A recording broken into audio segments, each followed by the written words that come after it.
Well, welcome to the show, everybody. A special Tuesday edition, I guess. I don't even know anymore. I don't think it's really special. That's kind of what our summer has been. That's what our summer's been, here, there, and everywhere. But most importantly, first of all, Seth Kamen's over there. I'm Sean Palmer over here. But today's a big day. Today is a very big day, and it has absolutely nothing to do with sports. Jakey Kamens, happy birthday, little dude. Happy birthday, buddy. Happy birthday, little dude. I mean, seriously, it is it is awesome seeing you grow up, little dude. And yeah, I mean, Jake Kamens turns what, 8? He turns 8. If you go on his Facebook, he has his all-time football team, which he drew up, which is hysterical. Can we go through that? I saw the picture. I'm going to bring it up in a second, but I'd like to go through it. I'd like to see. Yeah, he did need some help, and it's kind of That's hard okay. to read. But yes, we can go through it. We'll take what we can get. I mean, I'm interested. So for those that are wondering what Jakey Kamens looks like, and I know you all are wondering because I every now and again. This is Seth's kid. Okay, this is Seth's kid, and Seth's kid, Jakey Kamens, brings up the New Jersey Jakes. I love it. Yep. Now, if he was smart, he would not have Harrison Reddick on that team because he'd be holding out. But Hassan Reddick. Hassan Reddick, excuse me. Does it matter what his first name is? He's not on the field. So Jake Kamens, congratulations, turning 8. You got the list for me? I'm interested. I'm trying to bring it up. I believe I have it on my phone because I must. I can't read it. I tried to read his. I tried to read this and I couldn't get to it. All right, hold on. Let me see what we got here. Yes, I'm intrigued. I'm seriously intrigued by this. Okay, hold on. Because it probably picks, if I had to guess, a better team than either you or me. If we had to guess. Okay, here we go. Who are we starting at the quarterback position? Patrick Mahomes. Besides Jake Kamens. Besides Jake Kamens. Quarterback is Tom Brady. Tom Brady. Okay. Look, he's begrudgingly the GOAT. Begrudgingly. Okay, what do we got at the RB spots? So there's only one RB. Okay. And so 1-3. It's Jim Brown. Well, you know what? He's already more intelligent than me and you. Okay. Let's go. He went 3 wide out. No fullback. No fullback. Okay. So his tight end is Travis Kelce. Because of course it is. Because of course it is. Of course it is. His wide receiver, he does the 3 wide out. Okay. So his first pick was Marvin Harrison Jr. Okay. Jr. And then he asked about, well, is there a Marvin Harrison Sr.? Yes. And I said, yes, he's a Hall of Famer. He goes, we're putting him on the team too. Yes. This is Braun and Brawny all over again. Okay. So then we got the junior and the senior. And who's our third? Then we went, he goes, what other receiver should I take? He goes, I go, Jerry. He goes, Jerry Rice. I go, there you go. There you go. So Jerry Rice. You know what? That's not a bad combo if you put Marvin in the slot and you play Marvin Sr. in the slot and Marvin Jr. out wide. That's a pretty good combo. All right. So I did have to help him with offensive lineman. He picked an offensive lineman? Well, somebody picked an offensive lineman. Okay. So what do we got? Center? Mike Webster. So then we have Anthony Munoz and John Hanna. Now, does he know who either one of these guys is? No. Okay. He couldn't even pronounce Munoz. Okay. He kept saying Munoz. And then we have Art Shell and Larry Allen for the offensive line.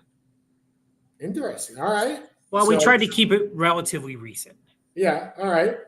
So I've now expanded. This is very funny because on my other screen, I've now expanded this so I can look through this.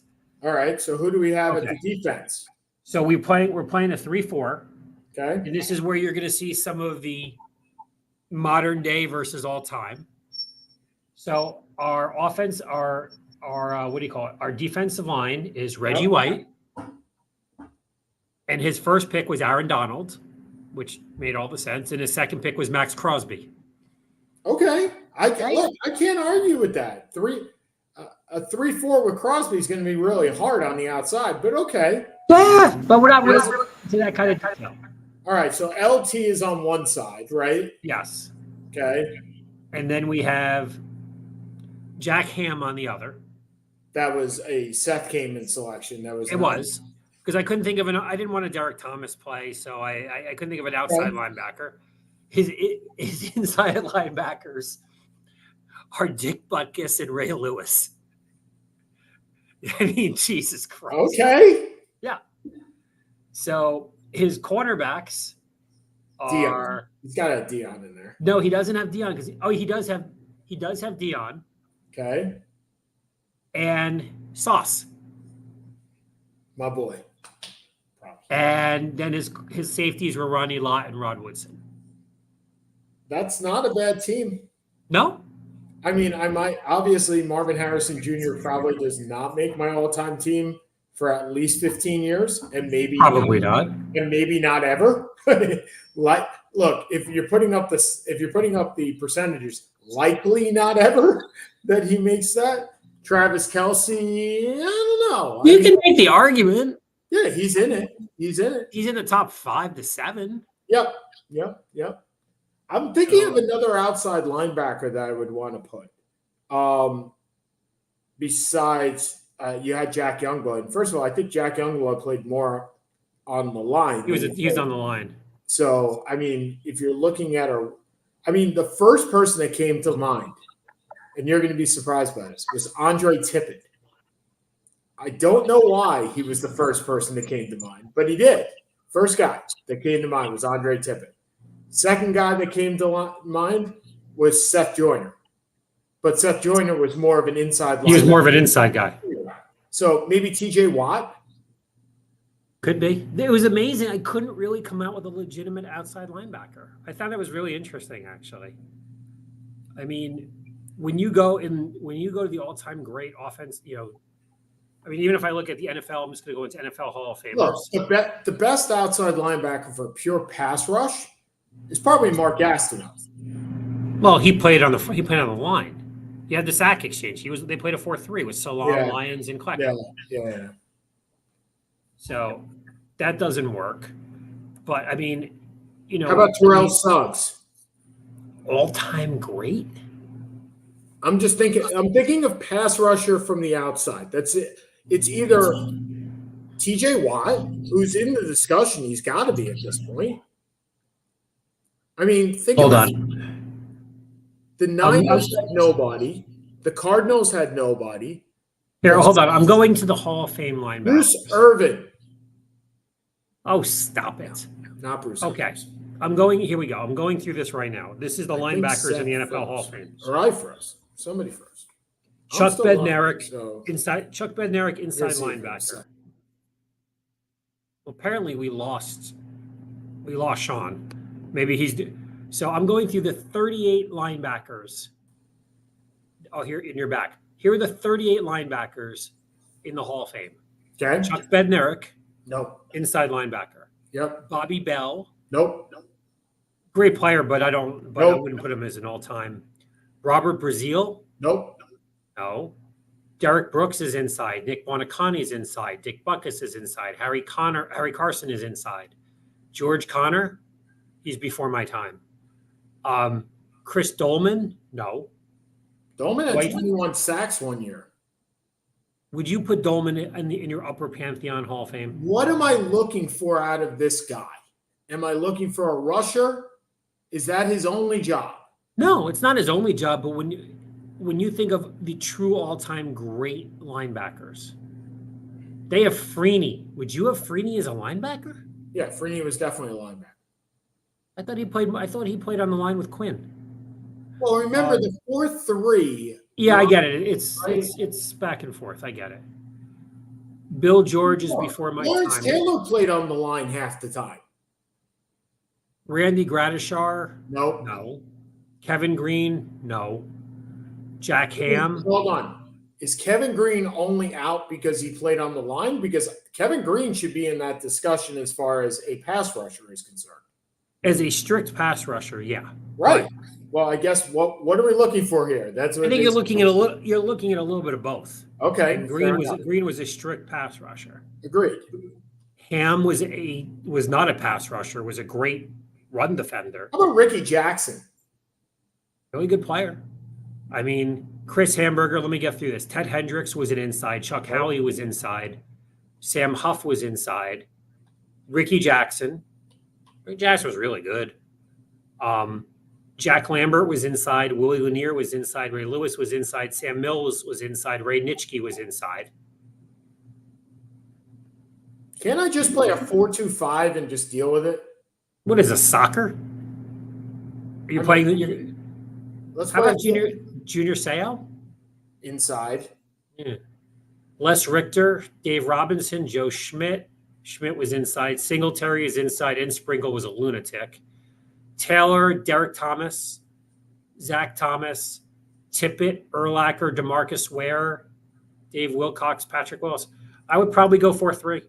Okay, so it's either so if you're picking an outside linebacker, it's Kevin Green, Andre Tippett, who I did not think was in the Hall of Fame, but kudos to me for picking Tippett in there. Ricky Jackson, Or Derek Thomas. Derek Thomas. Those are your four. But remember, the 3-4 is a modern revelation. It's not that was not the Steelers. The Steelers played a 4-3. The 70s were all 4-3. The 80s were all 4-3 with a linebacker. Except for the Giants. Hold on. Giants With a not linebacker that came up and rushed the passer. LT played on the line more than he played off the line. True? I understand. Okay. They played a lot on the line. So basically they played a 3-3 with a rover. And the Chiefs did too with Derek Thomas. It was a 3-3 with a rover. So, I mean, but kudos to Jake because that was well done. Happy birthday, little dude. And I heard the birthday went well. We went to the museum. We went to Serendipity. He got a couple gifts. He's having a couple of friends over tonight for pizza and beer. And wait, are the parents coming over for the beer for you? Probably. Okay. And we're kind of there, and then next week we have Morgan. So we normally don't deviate very much off sports, but I feel like we have to with Sunday. Like it just has to happen. Like, yeah. Good. Seth, we talk. It's funny how I didn't put the two and two together. I've been recently watching, and we'll get back to sports in about 5 minutes. I've been recently watching a history documentary on John F. Kennedy. It's an 8-part series. It's actually very good. Was that why it was on my Hulu? Are you on my Hulu? Yes, 100%. That's why it's on your Hulu. Gotcha. All right. And they talk about the speech between the famous speech, right? It's Nixon, the famous debate, Nixon versus Kennedy, and how uncomfortable Nixon looked and how absolutely comfortable Kennedy looked and how that shaped speeches going forward. Can you put the Biden-Trump speech in that category right now? Because I think you can. I didn't watch it. Okay, well, I didn't watch it. You lucked out because it was. I heard it was a debacle.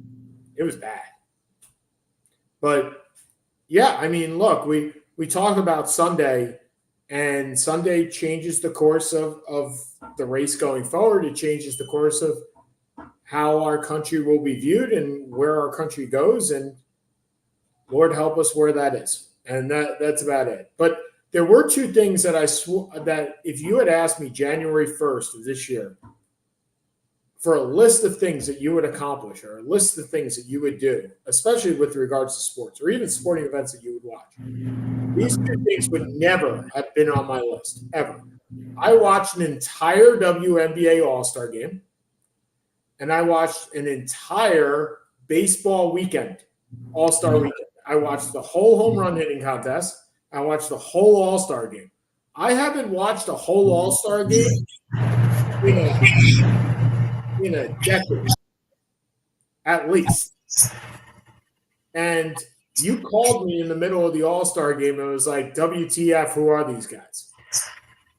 You're not. No, I called you in the top of the first inning. Oh. Yeah, you looked at the lineup and you're like, where's Freddie Freeman? Where is Mookie Betts? Where are the All-Stars? Because these guys are not All-Stars. I will tell you it was entertaining, both games. Did you watch any of the WNBA game? No. No, I did not. Was very happy with the competitiveness in it. I was very happy with the basketball because I love watching good basketball. And I'm interested in watching, obviously, the Olympics, but look, the women have nothing to worry about. The men have more to worry about, but from the South Sudan, apparently. And Luol Deng, who coaches that team. You watch any of that? You missed that one too. No, I haven't. I'll watch starting this weekend. Yeah. Are you? So what? This is our third or fourth Olympics. Third Olympics. No, fourth. 12, 16, 20, and 24. Yeah, fourth. Okay, this is our fourth Olympics. The show has been going on since 11, I think. Yeah, when I moved to New York. So July. No, but after the Olympics. It was September of 11. Okay. So this is our third one. Every time we go through the Olympics, we state sports that we're looking forward to watching. Obviously, there's the basketball, there's the gymnastics. Is there anything else? Are you looking forward to seeing anything in particular? Obviously, the track comes to mind, but I mean, you're watching it all the time. I am casually tuning in. It seems like. Yeah, I like the obscure stuff. I like watching team handball. I think it's a really cool sport. It is. I like watching the ping pong, because I think it's pretty amazing, and my son is ridiculously good. Holy crap, Sean, is he good? I like watching the sports. I like watching regular volleyball and beach volleyball because I don't watch either of them that often. I'll watch the track. I'll watch the swimming. I really like the Olympics. It's kind of like when I watch football. I love watching football, and then I'm really happy at the end when football's over. Can you give me a percentage in which your wife will allow you to go to Los Angeles in 2028?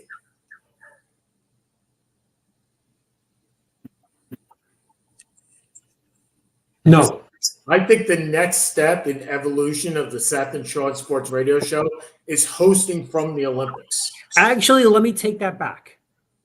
Because in 2028, the kids are going to be in camp. Yep. I got a shot. Okay. What do you think? Like 30%? No, I think I got a better shot. Okay. I mean, I am 100% putting in for tickets. I know you are. There is no reason not to put in for tickets for this. No. And I've never gone to the Olympics, so I think it would be neat. Yeah. I mean, the Olympics are an amazing event to go to. I mean, I was there in Atlanta, right here, right down the street, before cell phones, right? Before everybody was into their cell phone. I imagine it's a little bit different than it was back then, as most things are. But it is an amazing national event, and I would suggest everybody that can should go to at least one event. I absolutely will be going. Like, unless there is a reason I can't, there is no reason I should not be applying for tickets. Tickets should be easy to come by. Yes, they should be. And the thing is about the Olympics, you don't have to go to the gold medal event. You can go to any game and be perfectly fine. You don't need to see the best of it. I saw European handball. It was amazing. I want to tell you, I don't remember who played, but like you, I was completely stuck on that game, and I will watch it whenever it's on. Like, I was highly fascinated with it. You asked me a question last week, and we can move on from the Olympics for a little bit. We'll come back next week when we have some results. Oh, by the way, I'm very much looking forward to – I always look forward to the opening ceremonies and guessing where the countries are because I don't know where they all are, and sometimes I'm majorly surprised that I think that's like in the northwest of like Asia, and it's really in the south. You don't know where Djibouti is? Djibouti is in Africa. I know that. Where in Africa? No idea. Play on Sporkle. Sporkle's the greatest. I can't spell Djibouti, let alone EJIBOUTI. Ladies and gentlemen, Seth Kamens. Can you use that in a sentence, please? My wife likes Djibouti. But I'm looking for this year is the first time that they're actually coming. They're doing the opening ceremonies not in the stadium. Did you know that? I did not. They're traveling down the Seine in boats. In boats? Oh, that's pretty cool. Which basically means it's an opening ceremonies. Like anybody that has a view from a rooftop can watch the opening ceremonies, which I think is amazing. It's like open. I assume that there are tickets along the way, like there are a presidential inauguration, but you can see the Seine from anywhere. I think that's. And LeBron James carrying the flag. Not sure if that's appropriate. Not sure it's not appropriate. It's fine. It's fine. He won three. He's won. He's in his fourth Olympics. He's won two gold and a bronze. You could give it to Katie Ledecky, but you could give it to Taurasi too, who's been in her sixth Olympics. You could give it to Taurasi. Give it to a bunch, but he's the one that's going to be carrying the flag. And the other, I'm not. I mean, Taurasi also. Someone may have had it on the closing ceremony. Like we never know who holds it on the closing ceremony. Yep, absolutely right. Absolutely right. I'm really interested to see it on the Seine though. I think that's pretty cool. It's like a duck boat. It's like a duck boat parade for the Olympics, and lots of barges. And if you thought that river, the Seine River, was polluted before, wait till after all these motorboats go in there, baby. Then you're really going to want to swim in that thing. So last week you asked me a question. I'm going to ask that. You asked me, am I more interested? Am I looking forward more to the NFL or the NBA? And I took a minute this week to think about that, because for the first time in a long time, I'm not sure the answer is the NFL. I think it may very well be the NBA this year. I think there's a couple of things that go along with that, right? First of all, the Knicks are good. That certainly helps when your team is somewhat good. Number two, the Jets are ultimately going to fail me some way, shape, or form, right? We've already seen this. Hassan Reddick is already holding out. So let's go trade for a guy that we know is the reason he is a malcontent in Philly is because he needs a new contract. We're going to trade for him and not give him a new contract, so he'll be a malcontent for us. Smart going, Joe Douglas. I love that. And in exchange, we'll give him our young pass rusher, Bryce Huff, as the exchange. It makes all the sense in the world. So ultimately, I think the Jets will disappoint me, as they always do. Fantasy football is fun. It is, no question about it. It's once a week and maybe twice a week. But I watched less football last year than I have any other year in my history. And I seem to have watched more basketball. So I don't know which one. I think I'm very interested in seeing all the different players, because I think there's been more turnover this year in the NBA than I've seen in past years. And I'm interested in that. Or maybe I'm just paying attention more to it. I don't know.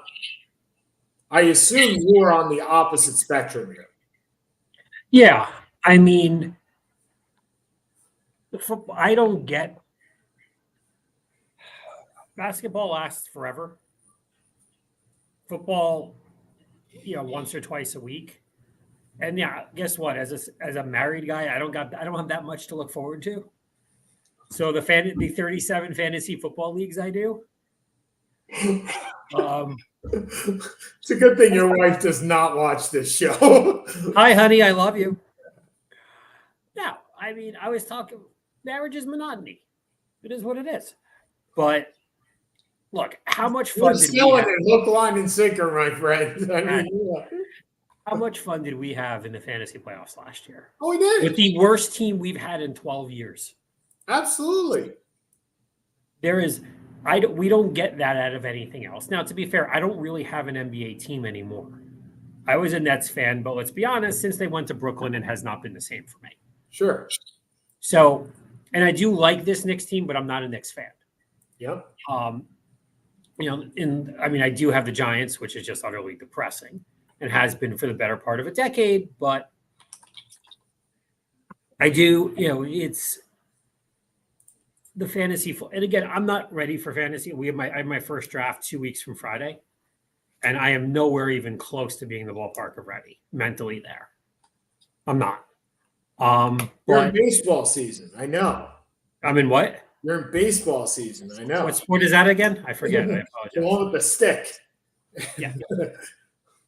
I thought that was hockey, but that's good enough. No, look, I'm really looking forward to the Olympics.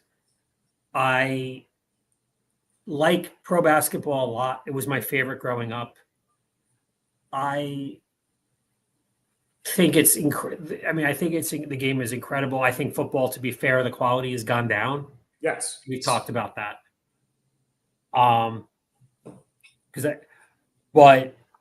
Because of what the ancillary of what football brings me, which is an excuse to talk to my buddies about it, doing fantasy, watching with Jake, which I can do on weekends as opposed to on a weeknight where he can't stay up. That makes football more enjoyable to me. Sure. Would I rather play basketball or football? Well, at this age, are you kidding me? I'd probably run 3 routes before tearing a hamstring in football. So, but shooting hoops with my little dude is great. And like that, I love. But to watch, we've talked about it, college basketball is unwatchable at this point to me because the players are all over the place. I can't keep it straight from one year to the other to the next. College football has the portal, but it is just a more watchable game. It's on twice a week. Like I watch, we've talked about this. I follow the Thursday night game. Football is no longer only on twice a week. No, I understand that, but I don't really watch Sunday night. I follow it. I don't, I watch some. I don't watch all. Sure. So basketball is on 7 days a week for 8 months. I know. I watch most of it. I'm on it. I know you do. Read it. This is called non-married life. And to that point, I assume you saw TNT is looking to match the Amazon deal. Which we're not sure if that's even going to happen because strange bedfellows you are when you don't want to be in bed with a person. Now you're basically forcing yourself into bed with that person. We've talked about this.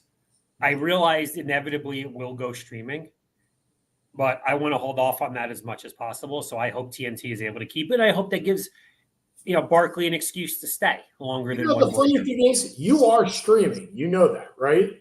I watch YouTube TV. I get that. But there's a difference between changing channels on YouTube to TV and changing between Amazon and Peacock, which is just a pain in the ass. Right. You want an all-inclusive station where you can get all the services at once. And Fire Stick, that does exist. It's called Fire Stick. You could do it. No, I get your point. You want it less exclusivity, right? You want it available. And the difference is, and for those that are unaware, what happened was the NBA's packages were up not next year, but the year after. And they went out to solicit bids, and TNT believed that they had a matching right. And they still believe they have a matching right to the packages. So the NBA sold a slice over to ESPN, sold a slice over to NBC, and sold the slice to Amazon. And each of those slices, well, I believe ESPN's is more than what TNT has now.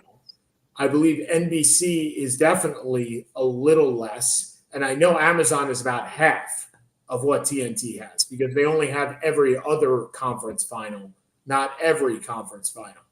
And so the TNT the head of TNT, who said at one point, well, we could live without the NBA. We don't need the NBA, in his pomposity of trying to push the book to somebody else, is now saying, well, we want to match Amazon's package. But the thing is that that's not the package that they had before. So the question is, are they looking for a payout? Which they might very well be, right? Here's some money, go away, right? We really want to be with Amazon. Or do they really want the package? And if you're David Silver at this point, do you really want TNT as a partner? Okay, hold on. David Silver is not David Silver. So Adam Silver. Adam, thank you. That's the only correction you got for me. I'm doing pretty well if that's the only one. Adam Silver has to decide whether does he really want a forced relationship with TNT? Because he obviously made one with Amazon, and now TNT is invoking their quote matching rights. By the way, the new contracts that were just signed do not have matching rights at the end. So this will not be a problem in 2035 when we get to that point. These are 11-year deals. So by that point, Jake will be finishing his second year of college, and we'll talk about it then. And at that point, by the way, Jake will be replacing Seth as host of this. As was mentioned on Jake's on the Facebook, which I thought, well, he probably likes sports more than I do at this point, so he plays more, so it's distinctly possible. But at that point, we'll be hosting for our 8th Olympics, dude, in some foreign land somewhere else where I don't know where it will be. But chances are I'll be there. Did you have any inclination to go to Paris this year? Any desire? I would love to go. We actually were, but I have friends who are going. Yeah. But it's with both kids here, it's not feasible. Yeah. I didn't have an interest in going to Paris. First of all, they're also not liking my people right now very much. Well, I've been to Paris, right? So it's not like a new place to go. And B, it's going to be really, really expensive to go to Paris this week and next week and the week after. It's not like I can stay with my aunt or uncle. I don't have one of those in France. I do have a couple in California, so maybe we'll stay with them. I am familiar. They're great. Yeah. We could take the train anywhere. We could stay in Vegas and just drive 4 hours every day. Which that'd be pretty easy. At the same point, that wouldn't be a bad idea. By the way, this is happy anniversary apparently of the Caymans and Palmer West Coast baseball road trip. Oh, well, I'll be flying out to Vegas right after this. So I am. And to your point before, if I'm looking forward to more of the NBA or the NFL, I am bringing a nice wad of cash, as one does when they go to Vegas. I am betting on at least 3 or 4 over-unders for the NBA. And I am betting on none for the NFL.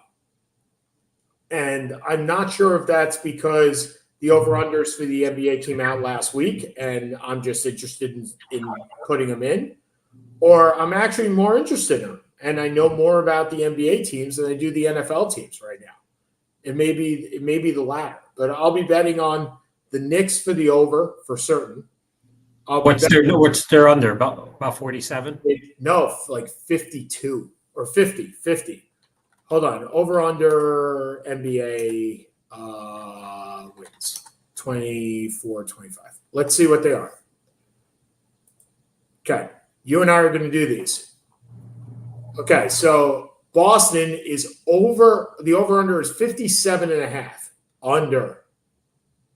Under. Yeah. If Porzingis isn't back for the first couple months, I'd be uncomfortable with that number.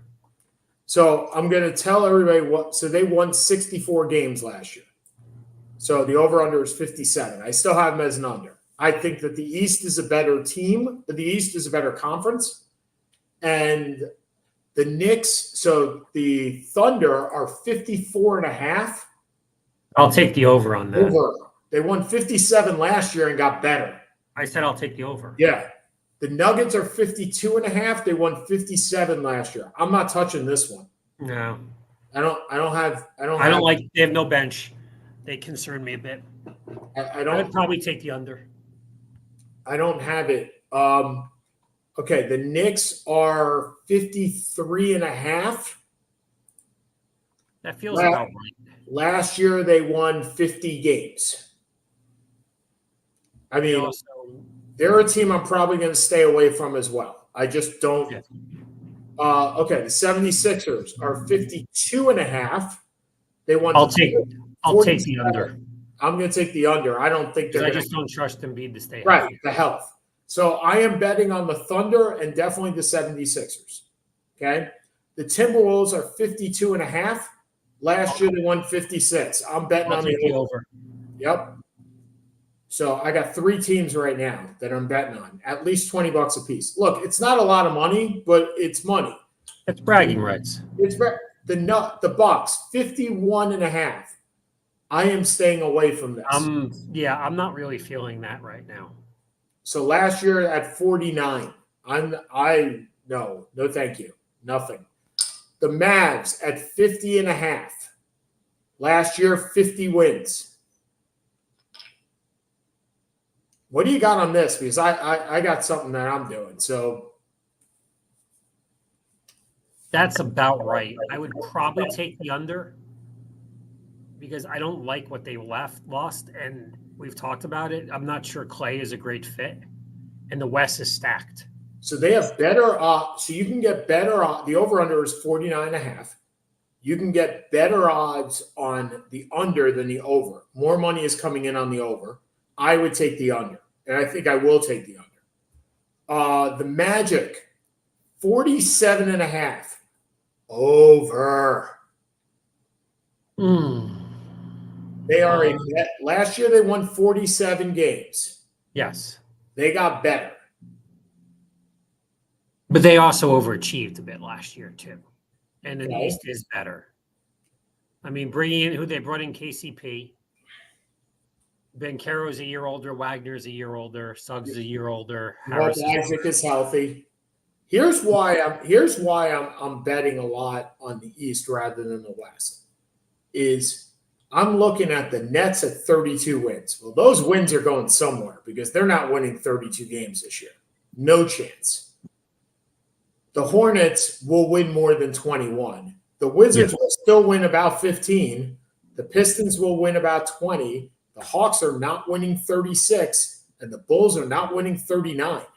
The Bulls may not win half of 39. Those wins got to go somewhere. And where are they going? And I think they're going in the Eastern Conference, and I don't think the Heat win 46 games again. The Heat went 46 and 36 last year. I think that's an overachieve on their part. So, all right, let's keep going. So far, I am betting on Philly on the under, Orlando on the over, Timberwolves on the over, and that'll make me feel good anyway because I always like to root for the Timberwolves. And I had one other, right? The Thunder and the over. So I got 4 bets right now. I think I'm maxing out at 7 if I want to do 7. Okay, the Cavs at 47.5. Another team I'm not touching with a 10 football. They won. I would lean over. Excuse me. Yeah, but yeah, I'm not overwhelmingly comfortable. They won 48 last year too. Okay, the Kings 46.5. So last year they win 46. I mean, I think they go over. I mean, you have an improvement with DeRozan over Barnes. I'd say you go, Murray's a year older. I'll say you win a bit more. Okay, the Suns, they won 49 last year. Their over-under is 46. They're the first team I'm seeing with a lot less. 3 games less. I guess higher, but I don't really feel overly comfortable. I just can't believe Beal is going to be that bad this year. And there's a little bit more continuity with Ishbia being in for a full year. I'll go over. I don't love it, but I'll go over. I'm going to go under. I don't think they're going to do anything. I think they're all going to get hurt. I mean, Durant didn't get hurt last year, and they won 49 games. If he gets hurt at all, that team is off. Okay, the Grizzlies, 46.5. There's my fifth pick. Over 46.5. I think that sounds about right, to be honest. So you want to know how many games they won last year? 28. 27. Good call. They are a regular season machine, this team. They may not win a game in the playoffs, but they're gonna be at a 3 seed in the West, maybe a 4. The Pacers at 46. I do not touch the Pacers. Seth has a call. Call online. Yep. Call on the white phone. Okay, so Seth's going to take his call on the white phone. If any of you guys saw Airplane, he picked up the black phone, not the white phone, and Leslie Nielsen was told to go on the white phone. So we'll wait for Seth to come back for a couple more. The Pelicans are at 45.5. Last year they went 49. The Pelicans are the Pelicans going to find a center? What are they going to do with Brendan Ingram? I'm a little skeptical of this team. Again, another team I am not betting on. I'm interested to know Seth's take on the Lakers at 44.5. So that means they're 2 games. Remember, there are 82 games in an NBA season. Excuse me. So 44.5 means they are 3.5 games above 500. I have said on the record I don't believe that the Lakers nor the Clippers will make the playoffs this year. So that means likely I have them as an under. Most of the money on the Lakers is going on the over rather than the under. So maybe I can get some money on betting them on the under. I'm going to put them as a maybe for the under. Okay. The Heat, 44.5. Last year they win 46, I believe. I'm going to check that right now. Last year the Heat win 46. I don't believe they win 44.5. They are a playoff team. If they are a playoff team anymore. They are certainly not a regular season team. 44.5. I'm picking the Heat with the under. And by the way, I now have 1, 2, 3, 4, 5, 6, 7, 8 teams to pick from. So I'm sure I'll make that. The Warriors at 43.5. So between this and the Lakers, these are the two that I want Seth's opinion on. I am 100% on the Warriors on the over at 43.5. I think they actually made progress.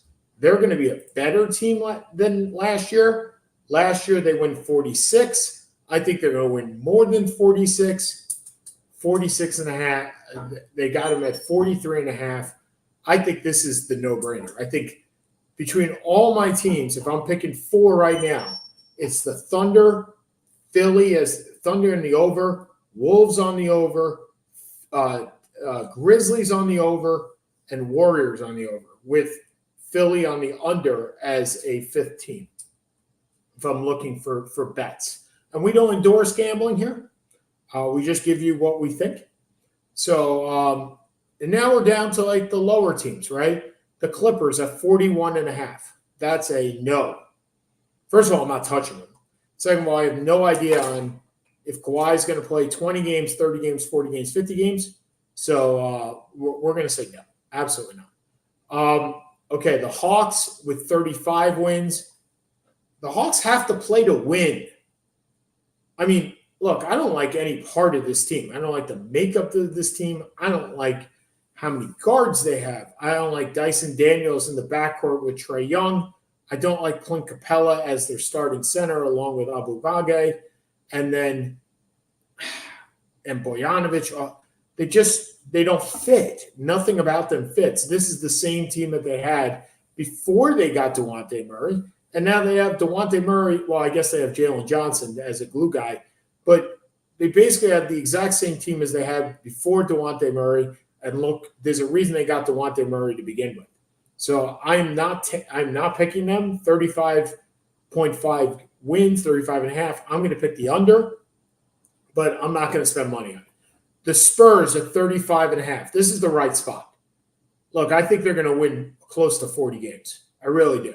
So I'd pick the over if I was going to bet with them, but I think they're right at the cusp of where they need to be. The Raptors at 30.5. Raptors have a good team. These wins are going somewhere, so they're probably going to the Raptors. I'm going to pick the over. The Hornets at 29.5. The Hornets could just be sneaky good. I mean, I think they're a team that comes like mid-year, and they wonder, hey, am I getting into the Cooper Flag sweepstakes, or am I going to be good? Am I going to go for it? They're going to be like the Jazz last year, where they're in the running for a play-in game, and they turn around at the All-Star break or a little bit after and like, well, do I really have a team? Can I make a run here? Is it worth making a run, or is it worth tanking the crap out of this and going for Cooper Flag?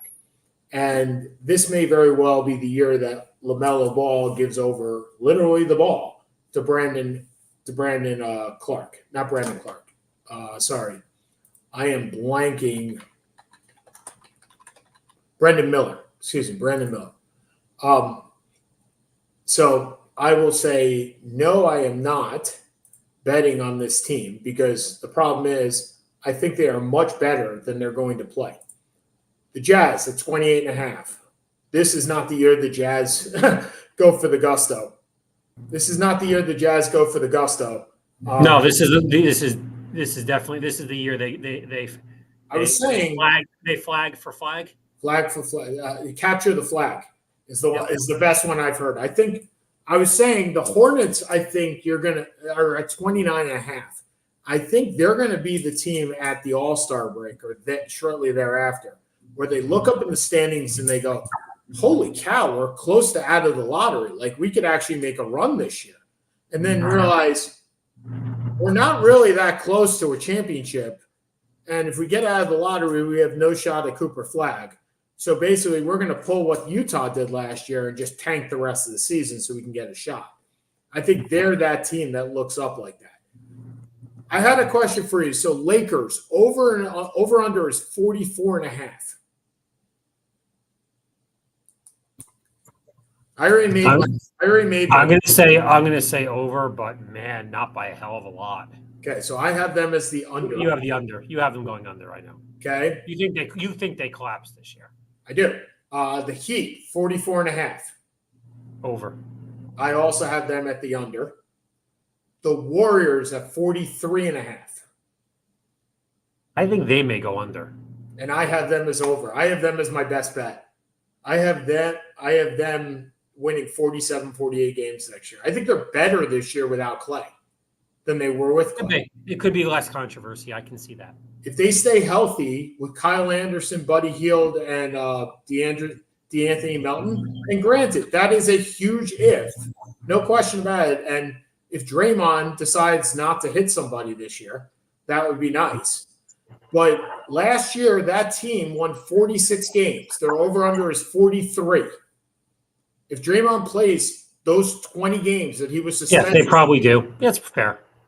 Okay. The Bulls, 29.5. I think they probably end up going under. I think they end up trading. They do end up somehow getting rid of Levine. And then Ball's hurt, and you literally have nobody left on that team. I hope to God they decide to end this, right? It's like ending the suffering, because this team has the most passionate fan base, and I say that as a New Yorker, in the NBA. They show up when this team sucks. I mean, this team has sucked for a really long time. The Pistons, do they make the 7-win jump to 24.5? Yeah, they do. I think they do too. Oh, sorry, it's a 10-win jump. They're at 14. They won 14 games last year. 14. The Wizards plus 22, that would be a 7-game jump. Yeah, I mean, it feels about 20 wins seems about right. So I'll say over. Very, very. Although Sar going 0 for 15 from the floor does not exactly instill a great deal of confidence.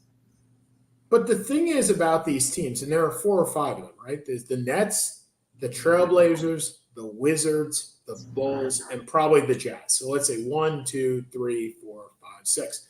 6 teams that are playing capture the flag. That's what they're doing, right? They're bottoming out. The Jazz are absolutely bottom. You're going to see a Lauri Markkanen trade at some point. There's no way they're keeping this guy on that team. They're just waiting for the Godfather offer, which I think they'll get. All right, and your Brooklyn Nets, 19.5 games, the lowest of all the teams. I think they go over 19.5. Okay, so that means if they go over 19.5, the lowest 3 teams last year won 21 games. You have picked one team to go over 21 games. Nobody under 21 games. Because I think it's really hard to pick under 20. I just do. I mean, you're going to see these 6 teams lose every way to Sunday. You're going to see. I don't know if Portland will. Oh, I think Portland absolutely will. They have a decent amount of young talent. I don't think they're going to lose. They're in that same level. Portland just doesn't have any consistency with any of them. They're nothing in their group of players shows me a team. It just shows me a group of players. It's like getting the 5 best. Yeah, but when you have a bunch of 19-year-olds and 20-year-olds, true. I mean, it kind of comes with the territory. By the way, I probably would take Charlotte under. And Jeremy Grant, by the way, a bunch of 20-year-olds and Jeremy Grant and DeAndre Ayton. Yeah. By the way, Portland's got 3 centers, and New Orleans has 0. And the Knicks have half of one. The Knicks have 1 if he's healthy. He's healthy. Which is why I gave you half. If he's healthy. All right, I got to get over to the airport and make my plane so I can book these. So I'm picking Philly with the under, Orlando with the over, Timberwolves with the over, the Thunder with the over, the Grizzlies with the over, the Lakers, I'm putting money on the under. The Heat is the under, and the Warriors are the over. And by the way, the most money on any rookie in Vegas right now to win the Rookie of the Year. It's Bronny James. Which is the most ridiculous thing in the world. But he's not the best odds. The best odds go to Zach Edey, which is probably what it should be. Considering what this draft is, it makes sense. Absolutely. Okay, for Seth Kamens, that's Sean Palmer. Happy birthday, Jakey. And, next week will be Olympics, the ESPN 25, and happy birthday, Morgan. There you go. All right, everybody. Have a great week, everybody. See ya.